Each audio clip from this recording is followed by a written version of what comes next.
Selamat pagi, sejahtera, shalom, ibu bapak, saudara-saudara jemaat sejahtera di DKI Jakarta yang diberkati Tuhan. Salam sehat semua dan selamat Paskah. Saudara-saudara yang Tuhan Yesus kasihi, kembali kita semua berada di akhir pekan. Tuhan selalu bersama dengan saudara dan saya, menyertai setiap langkah demi langkah, dan kita dapat menikmati semua itu. Saudara-saudara kekasih Tuhan Yesus Kristus, di pagi hari ini saya mengajak kita semua sebelum beraktivitas, sebelum menikmati akhir pekan, untuk kita bersama-sama bersaat teduh menghayati kebenaran firman Tuhan. Kita berdoa. Bapa Surgawi, sukacita Paskah selalu mewarnai dalam hidup kami sampai hari ini. Kami yakin iman percaya kami kepada Yesus tidak pernah sia-sia. Dan karena itu kami pun senantiasa ingin mendalami kebenaran firman-Nya. Karuniakan kepada kami kekuatan kuasa Roh Kudus-Mu yang membuat kami semua mampu mengerti dan memahami, bukan dari kekuatan kami, tapi Roh Kudus-Mu yang mendampingi kami, yang memberi kami kelengkapan dan kami dapat mengerti, lalu kami pun berlakukan firman ini seturut kehendak Tuhan. Kami serahkan doa kami di dalam nama Tuhan Yesus, firman yang hidup, Tuhan kebangkitan bagi kami. Amin. Saudara-saudara, bacaan kita di pagi hari ini terambil dalam kitab Injil Lukas, pasalnya yang ke-24, ayatnya yang ke-46 sampai 47, dan penekanannya pada ayatnya yang ke-47, dan mengatakan, dan juga dalam namanya berita tentang pertobatan dan pengampunan dosa harus diberitakan kepada segala bangsa, mulai dari Yerusalem. Demikian sabda Tuhan. Judul yang menjadi landasan renungan kita berkata, bersaksi membawa berita pengampunan. Saudara-saudara kekasih Tuhan Yesus Kristus, berita Paskah bukan saja menyatakan kepada kita bahwa Yesus adalah Tuhan.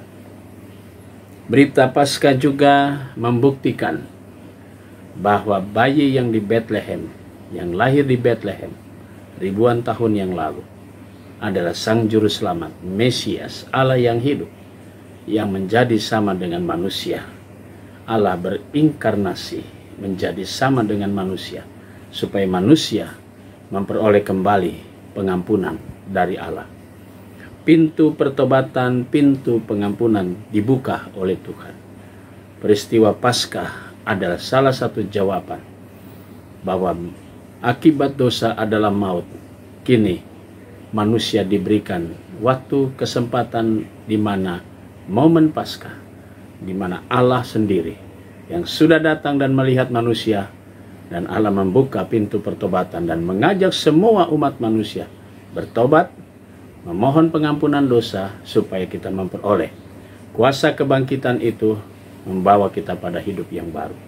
Nah, saudara-saudara, berita itu ditugaskan, dipercayakan oleh Yesus kepada para rasul pada waktu itu. Karena mereka semua adalah saksi mata yang melihat peristiwa itu, bahwa Yesus benar-benar bangkit. Karena itu dia ada bersama mereka setelah kebangkitan itu.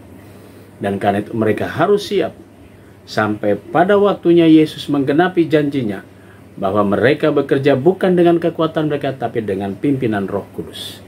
Roh Kudus yang melengkapi mereka dan memampukan mereka yang lemah, yang mungkin dilihat orang lain, orang banyak sebagai masyarakat di bawah, sebagai orang yang mungkin saja tidak memiliki pengetahuan yang tinggi, tapi Roh Kudus yang memampukan mereka untuk berkata-kata tentang Tuhan. Nah, saudara, berita itu sampai kepada kita di masa kini. Dan apakah saudara dan saya dipercayakan untuk melanjutkan cerita itu? Ya. Tegasnya, ya.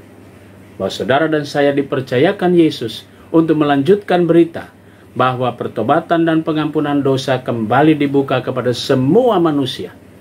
Bahwa Allah siap mengampuni.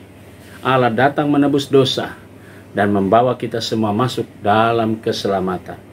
Mari kita bawa ini. Mari kita lanjutkan kabar sukacita ini. Mari kita teruskan sebagaimana Tuhan Yesus percayakan kepada setiap orang yang percaya, kepada saudara dan saya.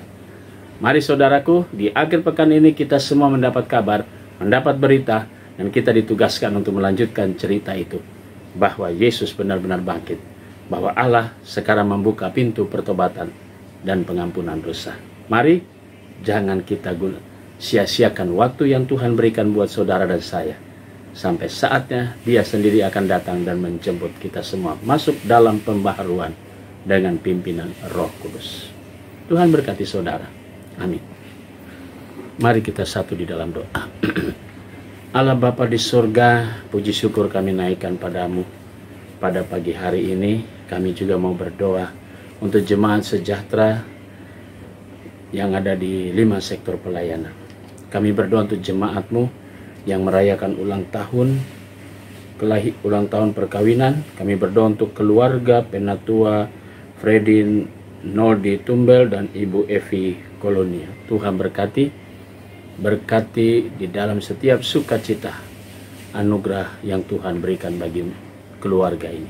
Kami juga mau berdoa ya Bapa di surga untuk jemaat Tuhan yang dalam keadaan sakit, sektor pelayanan 5. Kami mau berdoa untuk Ibu Leni Patiata, Ibu Darmila Benjamin, Bapak Paul Nanlohi, Ibu Rosmina Sembiring, Bapak Frans Tumbol, Ibu Marta Talahatu Aninjola.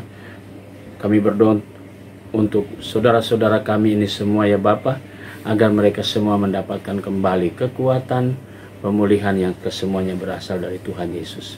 Kami mau berdoa untuk setiap keluarga pribadi dari sektor pelayanan 1 sampai 5. Kami berdoa juga untuk presbiter, untuk para diakan, penatua, diberkatilah mereka semua dalam tugas pelayanan keluarga mereka, bahkan karya kerja mereka semua. Tuhan juga berkati unit-unit misioner yang ada. Tuhan juga memberkati badan pemeriksa perbendaharaan jemaat. Kami serahkan mereka semua dalam tangan Tuhan. Diberkatilah mereka semuanya. Bapa di surga, kami mau menyerahkan akan seluruh kehidupan jemaat-Mu dimanapun mereka berada, diberkati oleh Tuhan. Terima kasih ya Bapa di surga. Kami berdoa juga untuk bangsa dan negara kami. Tuhan berkati semuanya. Tuhan berkati para pemimpin kami dari pusat sampai ke daerah. Tuhan berkati juga aparat-aparat keamanan agar dalam segala hal mereka semua diberkati, baik TNI, baik kepolisian, diberkati dalam tugas tanggung jawab mereka. Terima kasih ya Bapa di surga. Kami serahkan semua doa syukur kami di pagi hari ini, di akhir pekan ini, dalam nama Tuhan Yesus Kristus, Juru Selamat kami yang hidup. Amin. Selamat pagi, selamat menikmati akhir pekan. Tuhan memberkati saudara.